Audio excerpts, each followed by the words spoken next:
Let me begin by saying that, once again, the full faith and support for America's intelligence agencies. I have a full faith in our intelligence agencies. Whoops, they just turned off the light. That must be the intelligence agencies.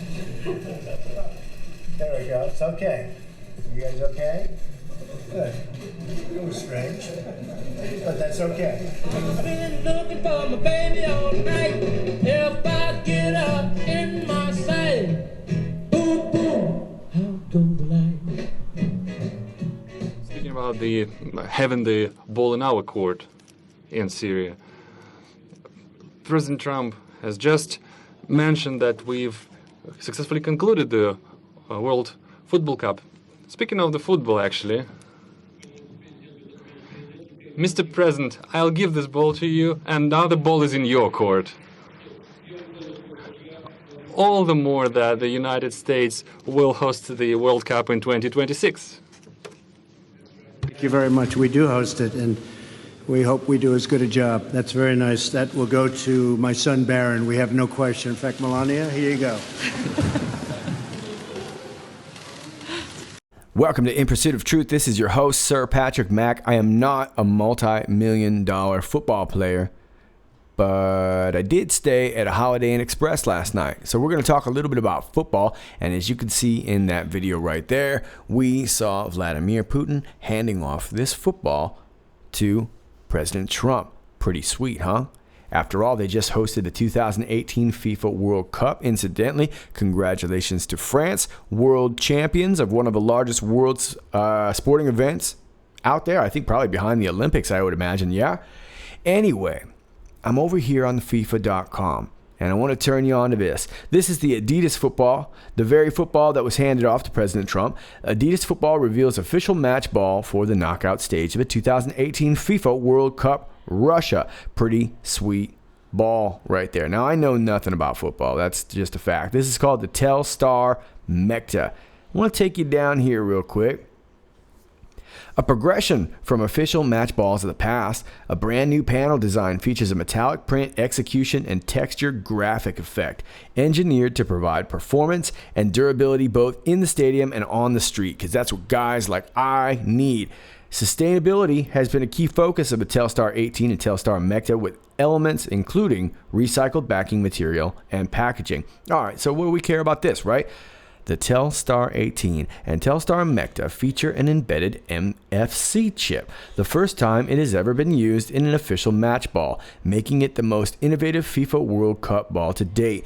The chip enables consumers to interact with the ball using a smartphone. Upon interaction, each ball generates a unique identifier, unlocking exclusive content and information for the user. The personalized and location-aware experience displays specific details of each ball and provides access to challenges which users can enter in the run-up to the FIFA World Cup. How about that? So we got ourselves a high-tech game of football.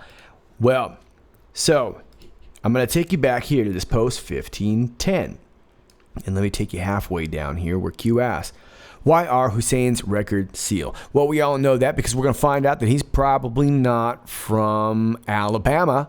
He's probably not from Wichita, Kansas.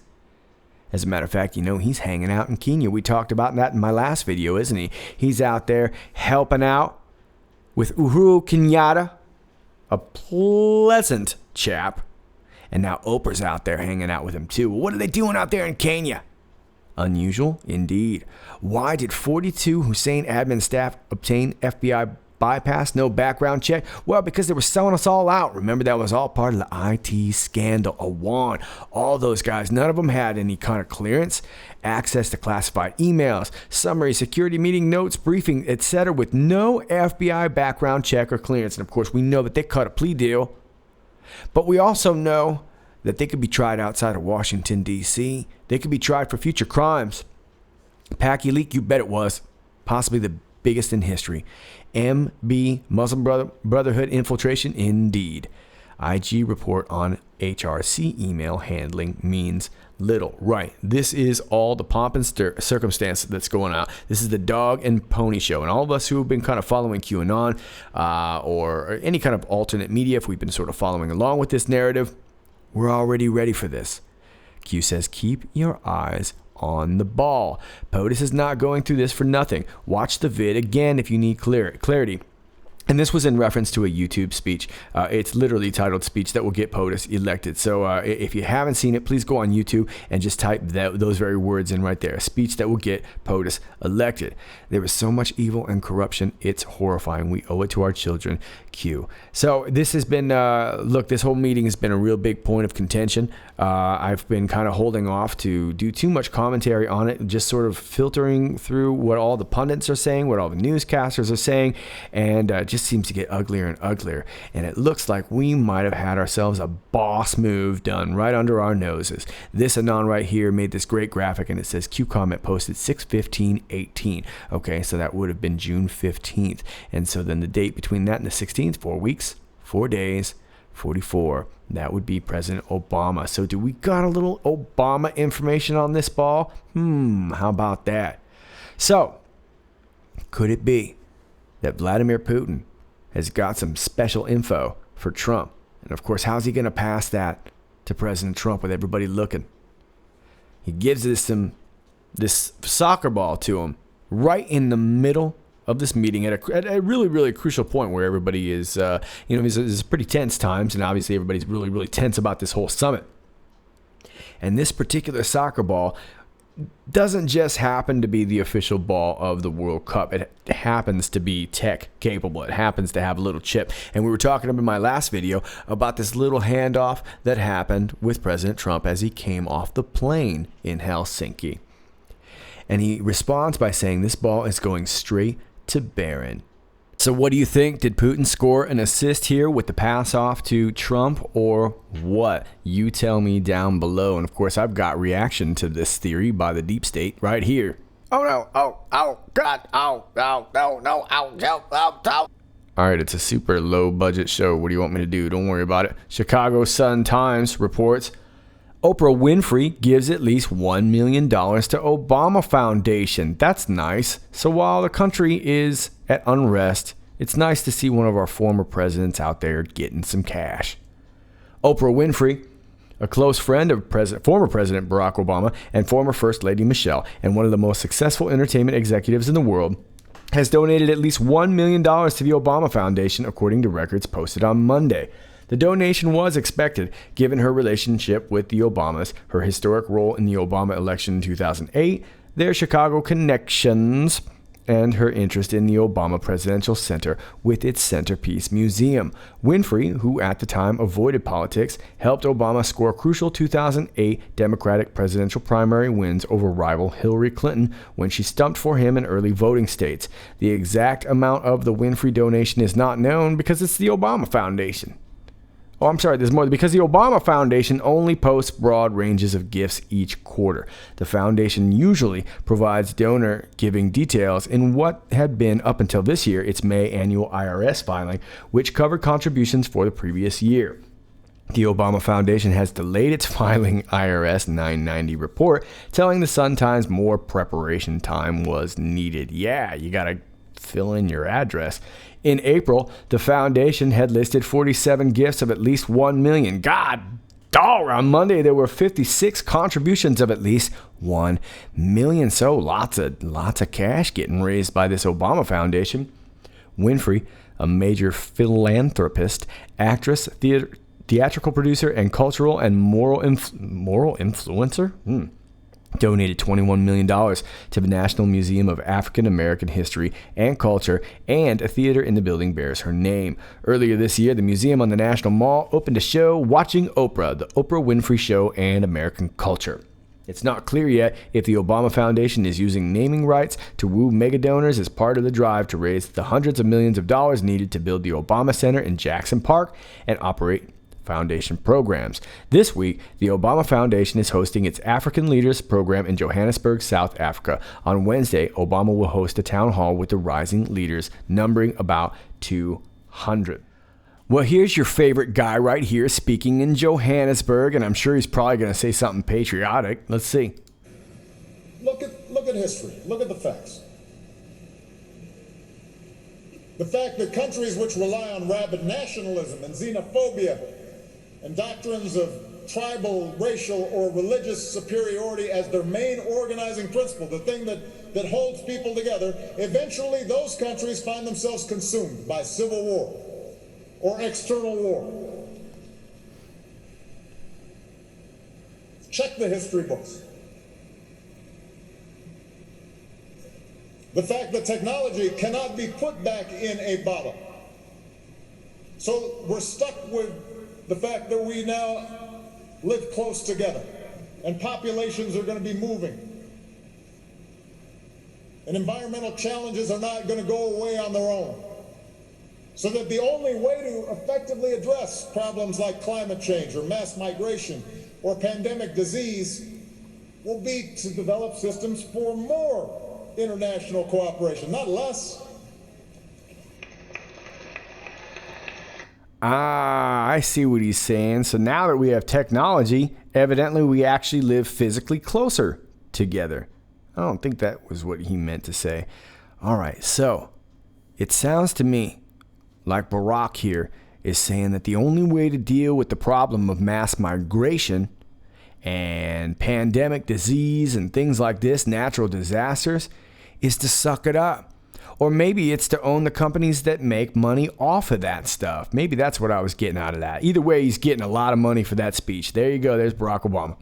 Okay, so Obama's going all over Africa. And of course, I reported the other day that he was in Kenya to help launch this training center, sports and training center, established by his half-sister. And of course, that's for kids. For kids. He tweets, "This week I'm traveling to Africa for the first time since I left office, a continent of wonderful diversity, thriving culture, and remarkable stories. As I prepare for this trip, I wanted to share a list of books that I'd recommend for summer reading. So, boys and girls, if you want to catch up on some summer books, just hit Barack Obama over on Twitter and he'll let you know what you should be reading." Well, incidentally, all over Kenya, they've been having these fires, these arson attacks, many schools. Now, this article was from the 1st of July, and this one particular one says 16 fire incidents in schools in Western Kenya this year. It's up over 100 now, and here is another one from today. But let me take you back to this one. It had said, "But it caught people's attention as it appeared to be the result of anger that students were not allowed to watch a live broadcast of a Euro 2016 football match." That seems like kind of a silly reason to burn your school down. The experts and politicians are also looking into the issue and offering their own solutions. Kenya's Standard newspaper reports that education officials have identified several reasons behind the school unrest. These include students panicking about expected stricter supervision in national exams, poor school leadership, the imposition of stricter rules, and drug abuse. How about that? So they're getting all these schools are getting burned down. Over 100. It's an absolute epidemic. And meanwhile, Obama's half-sister is opening up a sports and training center. How convenient. Good time to pick up some new clients, I would imagine. So over 100 schools burned down in Kenya. I guess everyone's pissed off about not being able to see the Euro games on TV. So hopefully this sports center, maybe they'll be able to broadcast some of those games, pick up some new clients. Everything will work out, for the kids. All right, now we are over here on the Washington Examiner. Google hires former Maxine Waters and Al Green staffers to lobby Congress. Google has recruited the hashtag resistance to lobby Congress, giving a good idea of just how seriously the internet giant takes accusations of anti-conservative bias on their platforms. The same day that Google heads into House Judiciary Committee to testify on that issue, Politico reports that Google also signed Oscar Ramirez and Dana Thompson of Insight Public Affairs as lobbyists. That personnel move could mean disturbing policy is around the corner. Consider their resumes. Both Ramirez and Thompson worked for the Podesta Group, the lobbying firm named after Tony Podesta, brother of Clinton campaign manager John Podesta, and a person of interest to the FBI due to his ties to Ukrainian nationals. Alarming, but understandable, that experience isn't what should tip off Republicans. The GOP should be more concerned that Ramirez and Thompson work for the two of the most unhinged Democrats currently in Congress. Ramirez was the deputy chief of staff of Representative Al Green, the Texas Democrat currently trying trying to impeach President Trump. Though the motion to impeach failed spectacularly last December by a vote of 364 to 58, Green hasn't given up his crusade. Thompson served as legislative director in the office of Representative Maxine Waters, the California Democrat who thinks the election was stolen by Republicans, who wants liberals to mob unsuspecting White House staffers when they step out in public, and who tells her supporters that the GOP is so despicable that God is on our side. With their most recent hires, it seems clear that Google wants the hashtag resistance on their side. So this is quite a PR move for Google Gestapo here with the hashtag resistance movement. What's next? Hashtag we hate puppies? My goodness. This Ramirez and Thompson both worked for the Podesta Group, so we already know that this is sketchy. This was our bridge here. And we've got emails, WikiLeaks emails showing that the Podestas had some links to Ukrainian nationals. So interesting timing that they're jumping onto the Google wagon, because I'm assured that Google searches are going to start going up pretty soon. After all, we're getting a lot more information coming our way about Russian collusion. And this Ramirez, Deputy Chief of Staff of Representative Al Green. Now, Al Green has made it his mission to try and impeach President Trump, unsuccessfully, of course. Guess he couldn't get it on. And Thompson, Legislative Director in the office of Representative Mad Max Waters. And she went beyond Thunderdome, telling everybody to freak out on White House staffers, because nothing says, hey, listen to my side of the view, like interrupting you at dinner. So, good job, Google. Way to go. Now, this seems to be damage control as far as I'm concerned. I have a feeling Google searches for the Podestas are going to go up. That is probably why we've got Ramirez and Thompson on the crew. But we shall see. But just more fun and games from our favorite search engine, Google. Let's talk about this bombshell off of DavidHarrisJr.com.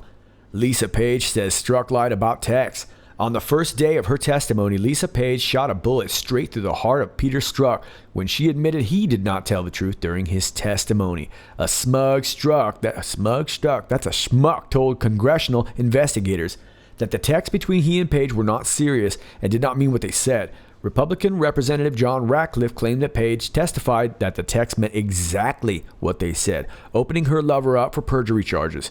During their texting, Page and Strzok showed a heavy bias for Hillary Clinton and a heavily unfavorable bias against President Trump. From the Daily Caller, Page testified for 2 days behind closed doors about her influence on the FBI's investigations into Russia and Hillary Clinton's emails less than 1 week after Strzok. Strzok denied that texts he exchanged with Page, particularly one promising they would stop Trump from becoming president, were indicative of bias that affected the investigations. However, Ratcliffe alleged that Page contradicted Strzok in her testimony and even admitted that the texts mean exactly what they say. There are differences in their testimony on many cases, Ratcliffe said on Monday. She admits that the text messages mean exactly what they say, as opposed to Agent Strzok, who thinks that we have all misinterpreted his own words on any text message that might be negative. This is huge, and it may help pave the way for an immunity plea for Page, who has inside knowledge of Strzok, McCabe, Mueller, Priestap, and the White House. That would be even bigger. It's worth letting one get away to nail the big fish.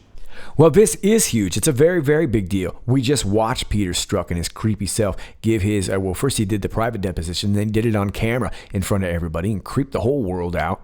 And now we've got the girlfriend, the jilted lover, who I'm assuming he thought he would just throw under the bus at any point. Maybe he thought that she was going to go along. Looks like that's not the case. And of course, Q has mentioned that she was going to be a cooperating witness.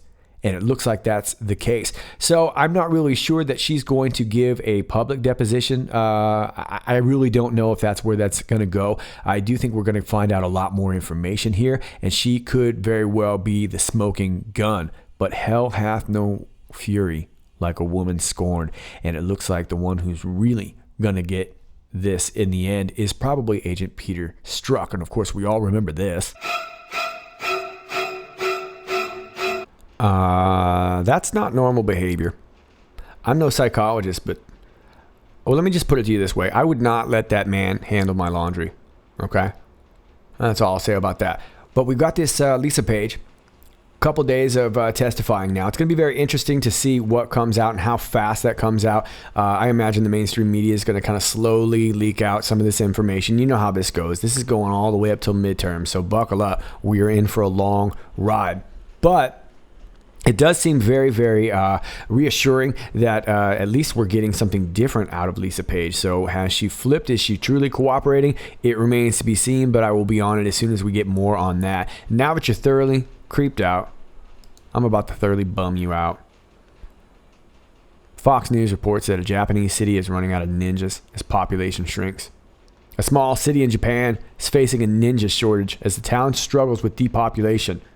Iga, located roughly 40 miles southwest of Kyoto, is having trouble finding ninjas to perform during its annual festival, NPR reported Monday in an episode of its Planet Money podcast. The job, seemingly born in the city of Iga, pays $85,000 a year, according to the report, but the city in central Japan has too few residents to fill the role. The town of around 91,000 people sees nearly 30,000 tourists each year for its annual Ninja Festival. Young people, according to the podcast, are leaving the rural countryside for life in the big city like Tokyo or Yokohama. That town also has a low unemployment rate at 2.5%, making it difficult to find people for the position. Mayor Sakai Okamoto hopes the city does all it can to draw in tourists to Iga, including attracting visitors to its festival and, according to the report, creating a second ninja museum. All right. I'm just going to lay it out on the table for you. I do not want to live in a world where we don't have ninjas. All right, it was already bad enough that The Last Samurai was played by Tom Cruise. I don't even want to see what they're going to do with this thing. I don't want to live in a world where there's no ninjas. I don't care if we've got to rise up and we got to, I don't know, maybe I got to go to ninja college or something. Maybe I can take a ninja college online. But no ninjas means no fun. It means no security for this world. And I might be overreacting, but I don't think I am. Let's move on. All right, well, now that I'm bummed out, I'm going to cheer us all up with a cheer. And nothing says cheer like Nancy Life of the Party Pelosi. She's speaking at this rally called People Over Polluters. Let's see if she can lead us in a little cheer here. Here we go. Chair, for bringing us together on this important occasion. And thank our witnesses again. Weren't they just wonderful? Well, thank you all very much. Are you ready to? One thing, Yes? Kathy, I want you all to join me in what I said earlier. Clean air, clean water, clean air. clean government. Okay, let's do that together. All right, let's do it. Clean air, clean water, clean air. Quick, government. hang on. Let's do that Clean again. air, Clean air. clean water, clean government. Okay, let's got do it. that together. All right, here we go. Clean air, Clean air, water. Because you said water. Clean air, clean water, clean government. Okay, I got Let's do it. that Yeah, together. one more time. Clean air, clean water. You said clean air again. government. You know what? You suck at this, Pelosi. Well, Nancy, pick me up. Pelosi cannot pick me up today, but I'll bet you can down in the comment section below. So let me know. Would you become a ninja for $86,000 a year? Is Lisa Page pulling a ninja move on Peter Strzok by giving us the goods that he would never do? Are there top secrets inside a soccer ball right now? Let me know in the comments section down below. If you like this video, please click like, share, and subscribe. And if you don't like this video, tell all your friends, and they can come over here and not like it as well. Thank you so much for all you do. I will check you next time, Patriots. And until next time, clean air, and clean water. Hang on. Clean air and clean water and clean... You know what? Screw it. I'll see you next time.